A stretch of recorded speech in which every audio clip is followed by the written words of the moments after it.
I'm going to have to explain a few things right now, perhaps a rudimentary conspiracy kind of a background, so to speak, maybe kind of an overview, a peroration, a primer, dare I say, an abecedarian review of what people think is the basis or bases for these alleged conspiracy theories regarding the California wildfires. And they often revolve around deep-seated distrust of the government, if you can imagine that, coupled with fear of losing personal freedoms, especially in view of globalist encroachment and the like. Now, here's an expanded look at why these theories are gaining so much traction. Let me also remind you of a couple of things. First and foremost, a conspiracy is the union, the confederation of two or more people involved in something nefarious. Conspiracy theory does not mean crazy, though it can involve the crazy theory about groups, but a conspiracy is an agreement. It's like a corporation versus a limited partnership. It's the agreement. If you act by yourself, there is no conspiracy. If you believe that the government did something that they're lying about, that's not a conspiracy theory. That's a conspiracy theory or a theory about the government conspiring with really nobody. I don't want to spend too much time, but stop using the term conspiracy theorist. But for purposes of our accepted use, we'll say it. One of the problems people have is many of the theories that fuel these ideas are that there are some agendas like UN Agenda 21, 2030, or Vision 2045, and people are suspicious of that. And these initiatives, which aim for sustainable development, are oftentimes interpreted as being mechanisms and means of involving global resources and mechanisms to control you, to control your life, your family. And they always use things like sustainability as kind of like a catchword. Now, critics will argue that these plans are a front for reducing individual liberties, specifically through land use, land acquisition, sustainability, the destruction of private property, private ownership, maybe to replace it with high-speed rail, or to move people out from the woods and bring them back in so they can be stacked in these 15-minute cities, which we'll describe in a moment. There's a misinterpretation, perhaps, or perhaps a correct interpretation of policy goals. See, Agenda 21, for example, promotes sustainable land use and urban planning, which can be interpreted, I think sometimes correctly, as an intent to force people into densely populated areas or these 15-minute cities, where all necessities are within a short distance, kind of like these Google, you're going to be seeing Google and Amazon facilities where everything's there. No reason to go out. Stay home. Watch your Netflix. We'll have your DoorDash or whatever it is. Bring your food. No urban Uber Eats. In fact, we don't even need Uber. Just stay home. Your own particular domestic prison.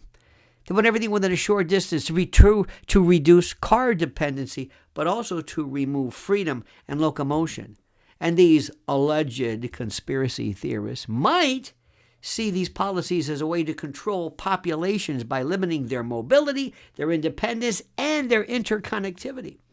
And then there's the ubiquitous and insidious role of climate change and environmental policies always sticking their head or face in the midst of this.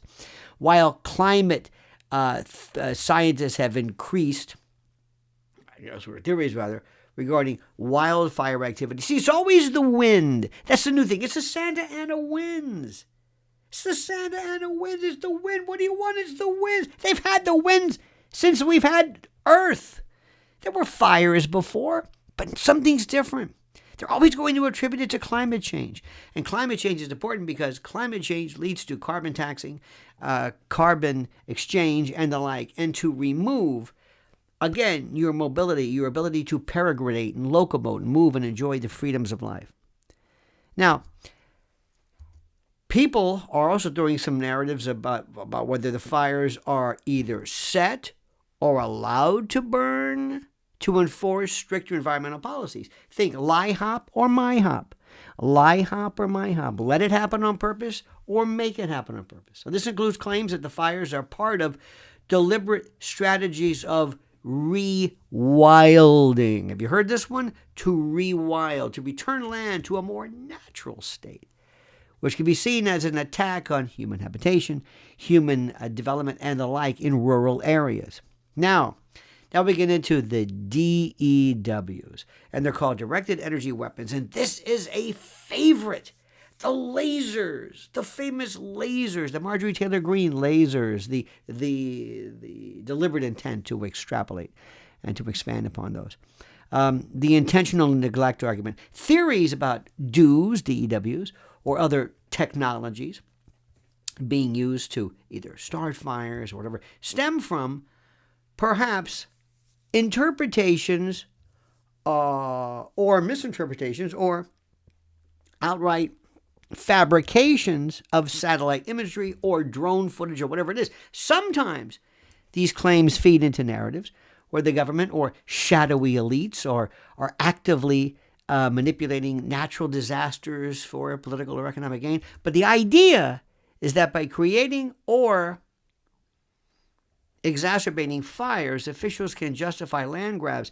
And what's also is that if you look at the fire patterns themselves, we're seeing fires where it's almost like a pinpoint, zeroed in, surgical, microscopically tailored, focused identification of a particular target where everything around it is untouched and unscathed. And burn patterns, like even Greg Abbott said, this is like Hiroshima. It's not just a burn, it's down to powder.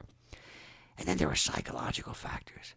You see, sometimes these hypotheses or theories often thrive in environments of uncertainty or trauma. Sometimes they're real, but sometimes they might be part of some kind of a weird Hegelian dystopian nightmare, especially when you look outside and you see these hellscapes.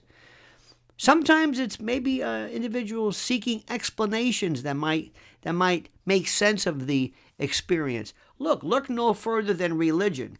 If you want to see one of the greatest conspiracy theories about you conspiring with God to bring about sin and the like, I'll just leave it at that. We're awash in this. These theories offer simple, sometimes implausible, sometimes rather practical, answers to complex questions and the like. And then we have, of course, social media. Oh, my God. Social media amplifies, but not only amplifies, but acts like a mirror and a funhouse mirror and the like. The spread of these theories or these platforms, like X, my favorite, sometimes allows some folks to react with like-minded individuals, creating perhaps echo chambers. And maybe sometimes things like perhaps there's a playbook, a bumper sticker, cookie cutter, echo chamber kind of worlds where the narratives are not only shared but reinforced, but then sometimes they're reinforced and shared because they're true or because they're plausible. So it's difficult sometimes to differentiate between these things which are Looney Tunes and those which aren't. It's just critical to note. And also, these digital environments can sometimes amplify the fringe ideas, but also ideas that are sound but may sound crazy to the untrained ear. If you ever want to hear something, listen to Edward Witten talk about string theory and 11 dimensions that are required. You want to talk about off the charts? Go listen to Eddie. All right? Historical context and precedent plays a role in this as well. Past instances involve governments and our governments and their policies as well, from involving perhaps working in unison with corporate activities and the like, which have led to environmental degradation or mismanagement, which is true. Look at PG&E's role in previous fires due to neglected infrastructure. So sometimes it lends some credibility to the notion that the fires could be a result of policy or neglect, but that's also seen as a cover. You see, these so-called theories, and conspiracy theories and the like hypotheses, combine a mixture of skepticism and fact and fear, justified and otherwise, as to global and local policy initiatives. Fear of loss, fear of control, learned helplessness over personal environments, and a deliberate desire, I think, to attribute large-scale disasters to human machinations rather than natural causes. Now, we need to look for concrete evidence. We must be able to differentiate that of the, we have to differentiate that of ideas and hypotheses with evidentiary proof and the like. But nonetheless, I ask you to keep an open mind. Use your theories and your beautiful imagination carefully. Keep asking questions and comment as you see fit.